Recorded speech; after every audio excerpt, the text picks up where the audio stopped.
Now it's time to hear the stories of Utes in their own words. This is Utes Insider presented by Pepsi. Here's your host, Mike Legasholt. Hi, everyone, and welcome to the show. Well, we're going to talk a little bit of golf today as we wrap up the month of May. And Wonder Spring has been for head coach Garrett Clegg and Utah Golf Program and their outstanding individual, Tristan Mander, who's qualified for nationals this weekend in Scottsdale, Arizona.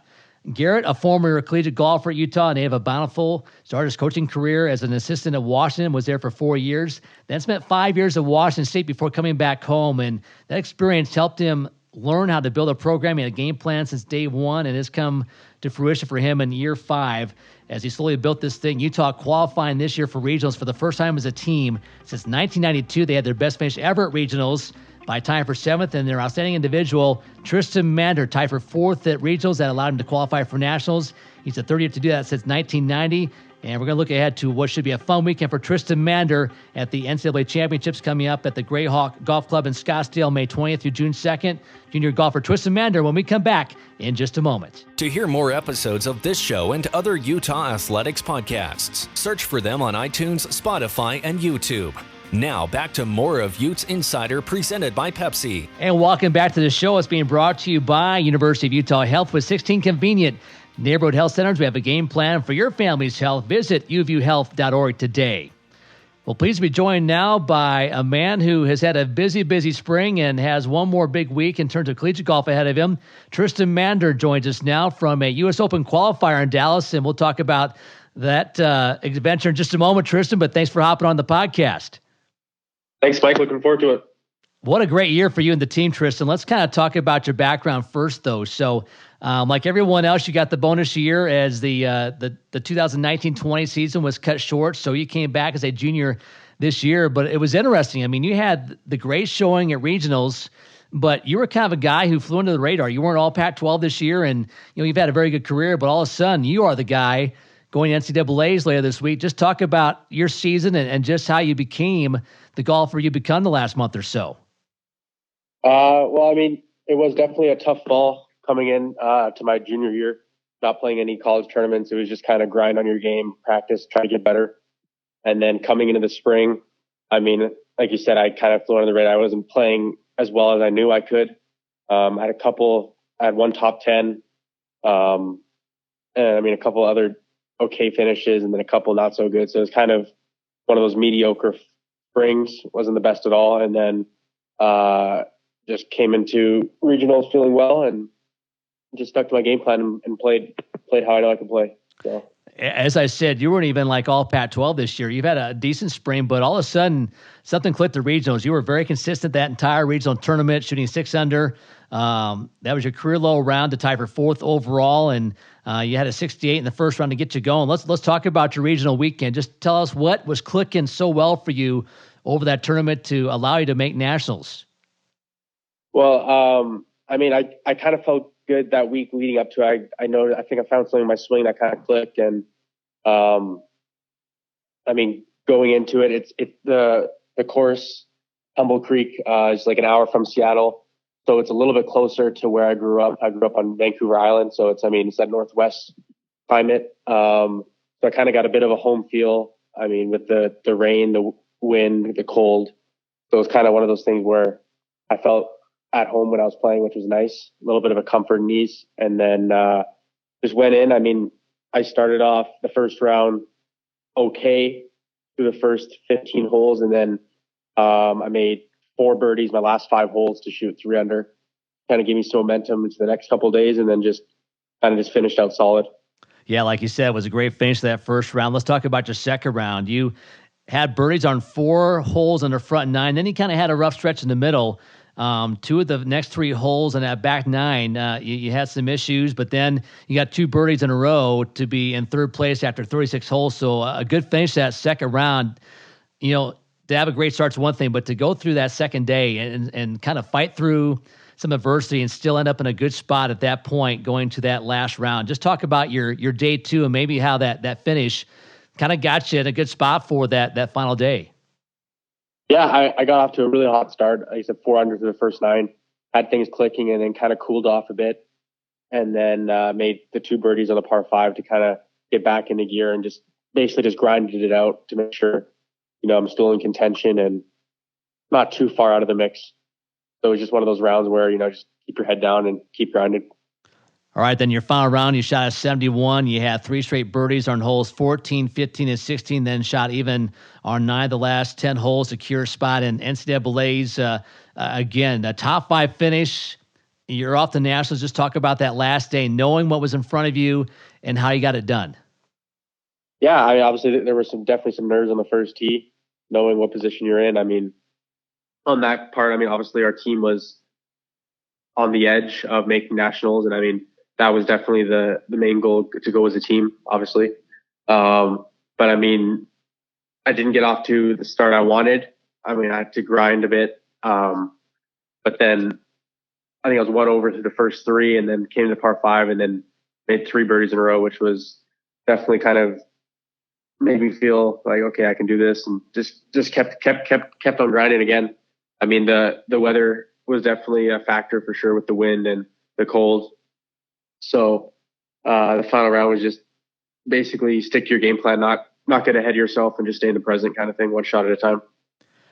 Golf can be such a mental game. I mean, you're with a team at the college level, so you've got some guys that support you, and it's not just about you, but in the end, it still is about you. I mean, you're out there competing and grinding, and the mental part of the game could be so huge. Just talk about maybe how you develop that aspect of your game, the mental side in recent years, and how that maybe has helped you have such a great year here in 2021.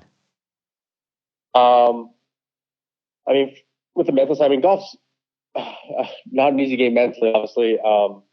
So for me, mentally, I was just, big part of it, like I said before, just staying in the present. I mean, I definitely have a tendency to think too much or get ahead of myself. So I just really just take a couple deep breaths and just relax and just, stick to your routine is definitely a big thing for me to keep my self mentally in tune and confident. So just routine is definitely a big factor for me. You also mentioned that you found some things in your swing and your game the last month or so that you were able to correct and get your game the best it's been. Just talk about that process, how you kind of found out what was going on and how you went about to fix it. Well, I mean, at the term before the Pac-12s, I was hitting a little too big of a left to right fade. So I kind of just tried tightening that up and just really just tightened my swing. I mean, I didn't want to make anything too big of a change. I mean, you had the 2 regionals and your 2 biggest tournaments coming up, so you don't want to do any big changes. But I basically just tried tightening it up, tightened up my swing, and just it felt good. I mean, it was one of those things where, that small little change made a big difference. Yeah, I'll say it did. Again, a top 5 finish at regionals. You're the 3rd Ute to go to NCAA since 1990 and the 2nd in the past 3 years. We're talking to Utah junior golfer Tristan Mander on Utes Insider. Tristan, I want to talk about this big week coming up for you at the U.S. Open Qualifier and also at Nationals coming up. But let's get into your background a little bit. You are from Mills Bay, British Columbia. As you said, you had some experience living sort of in the Pacific Northwest Canadian region, and that helped you at this regional tournament. But just talk about the process of how you got on the radar of Utah Golf and Garrett Clegg, their head coach, and what ultimately helped you decide to become a Ute. Well, I was briefly talking to Clegg at Washington, so I knew who he was, and then I waited, I think it was 2016, started talking to him at Utah, and I toured there, and I just loved the city of Salt Lake City, and just clicked, loved all the resources, all the equipment, everything seemed to fit into my game and what I felt could take my game to the next level. Also Clegg, obviously, and Chance are a big factor in that as well, and the players. Well, it's worked out tremendously for you. Tristan, with Garrett Clegg, he's a former Ute. He played here. And I think for a guy to come in, or a woman for that matter, but, a coach in any sport, to have the skills to be a head coach and develop a program is one thing, but to kind of know where you're going and what works there, if that makes sense. To be a head golf coach for a program in a northern climate, you've got some issues to work around with the snow and the cold, that you don't have in, say, Arizona, California. But Garrett, grew up here. He's a Bountiful native, played at the U. He knows this climate and knows what it takes to do well physically and mentally in this part of the country. Just talk about how he's helped you guys round out your game, develop your game mentally and physically to help this program do so well in recent years? Well, I mean, we all know of Garrett's past and how phenomenal of a golfer he is, and I mean, still is today. I mean, he still won't touch his clubs and still can go out and shoot and beat our team. So I mean, obviously, we can, when he says something, it's legit. So basically, he's put tons of hours in, not only with us but outside and behind the scenes to help this program grow. And I mean, obviously, it's shown. I mean, since the 4 years I've been here so far, each year it's just getting better and better and better, and it's very exciting. I mean, he's definitely put in the work to help us improve for sure. To get guys like you here, I mean, for a program that had not been to regionals as a team since '92, you got to do a little bit of a sales job. And the Pac-12 is a very competitive golf conference. Garrett is an assistant coach at Washington, head coach at Washington State. He's done well in this league, but he's got to sell guys on doing it at Utah and getting them to believe in what he's doing. When he talked to you in terms of, hey, come to Utah, we can do this together, what was his sales pitch to you about what you could do in terms of helping him build this program and what you could do in terms of achievements in this program? I mean, I don't think he had to do that big of a sales pitch. I feel like it was one of those things where he did his job of just showing me around and showing what equipment or resources I can use to help improve my game. So it was more of just showing off the school. Obviously as good as University of Utah is, it's pretty easy to do. So it was just one of those things where it wasn't really anything specific. It was just an all-around picture that kind of sold me for sure. Let's talk about your team a little bit as we visit with Tristan Mander, junior golfer for the Utes. Again, this is the first Utah team to go to regional since 1992, and you guys had a pretty good year, but it wasn't a sure thing you were going to be in terms of where you were ranked going into that selection show that took place a few weeks ago. Just talk about what that was like to sit there with your team and watch Utah's name come up as regional qualifier and what that meant to you and your teammates. Yeah, I mean, it was huge. I mean, there obviously were a bit of nerves. I mean, the rankings weren't official, and we weren't sure if we were on the cusp. I mean, in the previous years, it's been exciting watching like Blake get called in individually and Kyler called individually. But to sit down as a team is definitely something special. To know that you're a part of something that hasn't happened in 29 years. Definitely, like I said, some nerves. And I mean, when we saw Utah, it was just a big sigh of relief and just excitement knowing that we're on to the next stage. Let's talk about your team's performance at regionals. I mean, it's one thing to get there. It's another thing to do well enough to qualify for nationals. And actually, I believe on day 2, you guys were at one point in 4th place and looked like, wow, the entire team might actually pull this off and go to nationals. Just talk about your team's run at regionals and how everyone felt about your performance there. I mean, our run, obviously, we're all disappointed that, I mean, I think we missed by, 7 shots or 6 shots, I forget what it was. But I mean, our run was definitely not surprising. I mean, I know that we're a very solid team and we can perform at this stage, at the national stage. But I mean, at the end, obviously it is bittersweet.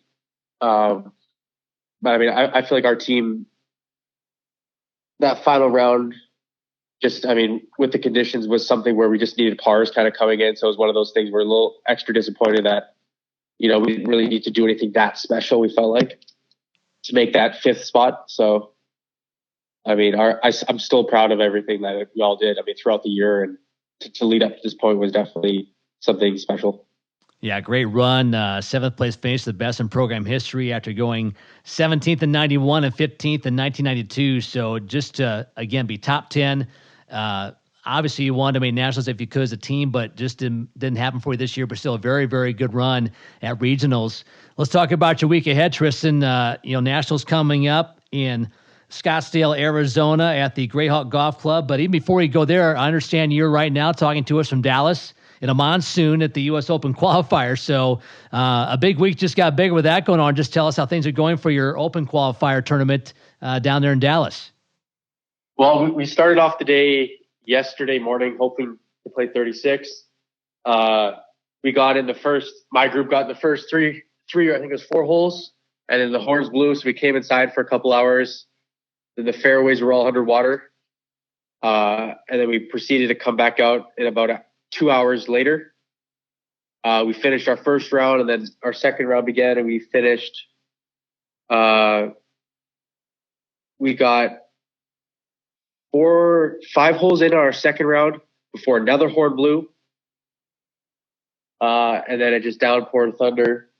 So they called us in for the day, and they said, we'll have an 8 o'clock shotgun this morning. We came out, we played, I have 2 holes left. So we played 12 holes this morning, and the horn blew, and now it was just raining as hard as I've ever seen it with thunder. The course is just, the one fairway I'm looking at here is just completely underwater. Like, you can't even see the fairway. Wow. It's insane. The course was basically, I'm surprised we didn't do a lift clean in place. Because the fairways are still soaking wet. So this extra little bit of rain is just the course. As of right now, I think it might even go till tomorrow. Wow. I don't even know yet. So. Well, good luck with the weather and everything else there. And as I said, U.S. Open Qualifier is a big week in itself, but also you've got this little thing coming up in Scottsdale starting May 28th. It's the NCAA Championships. Grayhawk Golf Club. What do you know about the course in Scottsdale? So we played there about a month or 2 ago before the ASU tournament. Got a good feel for the course. I feel like it suits my game well, and I'm excited to go out there and play. It's definitely a fun track. Kind of an interesting format. You've got 3 days of stroke play, so 54 holes to start things. Then at that point, the top 9 not on teams advancing will be determined. Those 9 that compete the final day, 18 holes for a 72-hole individual champion to be determined. So as you map this weekend out for you, Tristan, kind of your approach and your game plan to move on to that final day. We're going to have another practice round. Just basically just get a good, solid game plan on how I want to attack the course and get my numbers dialed in. And then just, obviously you have expectations, but I basically just want to go out there, have fun, and try my best kind of attitude. Well, just great to get there. As I mentioned, very few in Utah history have accomplished this as an individual to get there. You are the third since 1990 to do this, and we're excited for you. It's a great opportunity ahead of you. Before I let you go, I want to talk about the new David S. Latham Golf Academy. We talked about Utah being a northern school, and the challenges, when the weather's not great to get work in. You've got this great new golf academy that has everything you can need. Just talk about what this means to Utah golf. I feel like it's shown pretty much instantly how it's impacted it. Having it I think it started in December or January where we got to first use it. Yeah. And it's phenomenal on the rainy days or the snowy days where you can get those extra couple of hours in. Obviously you can go and hit balls undercover in the range, but to have the chipping and putting, I think just definitely takes it to the next step. And having the simulators and also just a place to chill with your teammates, build some more team chemistry. And it just benefits all around. Today's show being brought to you by Pepsi. Grab a Pepsi and some friends and get in the game. Pepsi, a proud partner of Utah Athletics. Well, Tristan, before I let you go, let's talk about the future a little bit. And it's bright for this program. The good news is with COVID-19, so many guys who would be done at this point have one more year left. We have yourself who, again, tied for 4th at regionals. You have a team that was in 7th place, a program best finish all time at the regional tournament, and a lot of guys back from next year. Just talk about the future of this program and what excites you the most about coming back with this group for next year. Well, I think it's 4 of our starting 5 at regionals are coming back, which is really exciting. There's still obviously room to improve, but it's definitely something I'm looking forward to next year and building and having an even better year next year. Well, Tristan, good luck to you down in Scottsdale. Hopefully you can dry out after your trip to Dallas and have a great weekend. We appreciate the time and good luck to you. Thanks, Mike. Have a good one. All right, you as well. That's Tristan Mander, junior golfer for the Utes, a native of Mill Bay, British Columbia. Back to wrap things up in just a moment on Utes Insider. For more on Utah athletics, including up-to-date schedules and ticket information, log on to utahutes.com. Now back to more of Utes Insider presented by Pepsi. And once again, the NCAA Championships taking place in Scottsdale, Arizona at the Grayhawk Golf Club, May 20th through June 2nd. Again, a 54-hole start to this tournament in 3 days. At that time, the top 9 plus the top teams will be determined. They'll move on to the final day with one more round of 18 to determine the 72-hole individual champion. Tristan Mander, a junior for the Utes from Mill Bay, British Columbia, will be there to represent Utah. And to hear him talk about next year again, for the top 5 guys coming back for the 2021-2022 season. A lot of great things ahead for this Utah golf program and head coach Garrett Clegg. And we wish all the best to Tristan Mander this week in Scottsdale. That will do it for our show today. Thanks for joining us. Until next time, so long, everybody. This has been Utes Insider presented by Pepsi. To hear more episodes of this show and other Utah athletics podcasts, search for them on iTunes, Spotify, and YouTube.